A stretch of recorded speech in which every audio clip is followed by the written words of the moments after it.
नमस्कार, स्वाद आणि प्रेम या चॅनलवर तुमचे स्वागत आहे. आज आपण एकदम खरपूस अशी खुसखुशीत पोळी बनवणार आहोत. त्यासाठी अर्धी वाटी शेंगदाणे घेतलेले आहेत, ते आता भाजून घेऊया. शेंगदाणे छान भाजून घ्यायचे, त्यामुळे पोळी खूप छान लागते आणि जास्त दिवस पण टिकते. हे बघा, गार करून मी त्याचं कूट बनवून घेतलेलं आहे. आता थोडंसं गूळ घालून ते परत एकदा फिरवून घेऊया. गूळ घालून फिरवल्यानंतर ते सगळं एकजीव होतं, त्यामुळे गूळ जेवढे आपण शेंगदाणे घेतलेला असतो त्याच्या थोडं निम्मं गूळ घालायचं.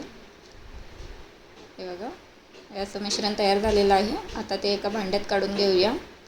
चॅनलवर जर नवीन असाल तर चॅनलला सबस्क्राईब करा. अशाच झटपट आणि क्विक रेसिपीज घेऊन येत आहे. हे बघा, आता गरम पाणी करायचं. गरम पाणी करून ठेवलेलं मी आधीच. असं वरून थोडंसं शिंपडायचं, जास्त पाणी एकदम नाही ओतायचं. मिश्रण खूप पातळ होतं. तुम्ही हाताला पाणी लावून घेऊन असं एकजीव केलं तरी चालेल. हे मिश्रण एकजीव करायचं, छान असं मळून घ्यायचं. त्याचा गोळा बनला पाहिजे असा. हे बघा, ते थोडं थोडं हाताला चिकटतं, पण नंतर हे बघा, जसं जसं आपण त्याला भार देऊन मळतो ना, तसा आपला गोळा छान छान बनतो. हे बघा, असा गोळा तयार झालेला आहे. आता छोटे छोटे गोळे बनवूया पोळी लाटण्यासाठी. लहान मुले असं पण गूळ शेंगदाणे खात नाहीत. गूळ शेंगदाणे खाल्ल्यावर रक्त वाढतं, त्यामुळे जरूर एकदा ही पोळी ट्राय करा आणि तुमच्या मुलांनाही खाऊ घाला. मी कणिक आधीच मळून ठेवलेलं. हे बघा, 15 मिनिटे झालेत. आता आपण पोळी लाटून घ्यायचं आहे.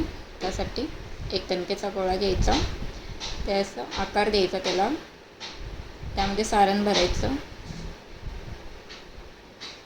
मी जसं व्हिडिओमध्ये दाखवले त्याप्रमाणे सारण भरून थोडंसं प्रेस करायचं आणि अगदी हलक्या हाताने अशी पोळी लाटून घ्यायची.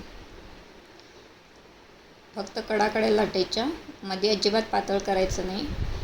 एकदम आधा पोळी लाटायची, हलक्या हाताने पोळी लाटायची.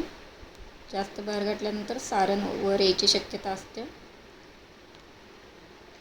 मस्तच गोल अशी पोळी लाटून तयार झालेली आहे. तवा गरम करायला ठेवलेलं. हे बघा, पलटी करून घेतलेलं आहे. आता थोडंसं तेल लावून परत फिरवून घेतलेलं आहे. बघा, पोळी फुगलेली पण आहे मस्तच. याला वरून तुम्ही तूप लावून घेतलं तरी चालेल. मी तूप शेवटी लावणार आहे, आता तेलच लावलेलं आहे.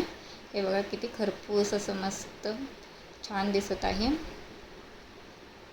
जरूर आठवड्यातून एकदा मुलांना तुम्ही टिफिनला देऊ शकता आणि पटकन बनवता येतात. हे बघा, असं मस्त अशी पोळी बनवून तयार झालेली आहे. आता दुसरी पण पोळी आपण अशीच भाजून घेऊया. आता ही दुसरी पोळी आहे. हे बघा, ती पण पोळी लाटून तयार झालेली आहे. कशी वाटली रेसिपी? लाईक, शेअर आणि सबस्क्राईब करा. धन्यवाद.